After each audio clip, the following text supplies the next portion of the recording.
continues in Muerto County for a missing University of Texas student. The Sheriff's Department says Maria Flores, a native of Uvalde, was last seen near the town of Newt. Her vehicle was recently discovered abandoned, with officials reporting no signs of foul play. Authorities are hopeful that the expanded search into the nearby communities of Harlow and Chinatown will unearth new leads. Family and friends are urging anyone with information regarding her disappearance to please come forward. Another disturbance was reported at the abandoned slaughterhouse outside of Hills Prairie. Deputies responded to a caller reporting loud noises from the dilapidated facility after midnight.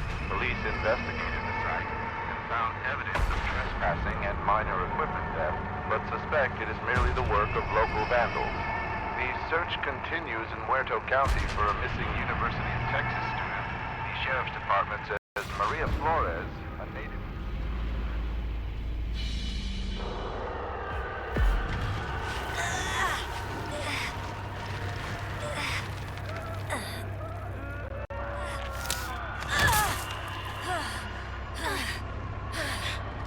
What the hell's going on?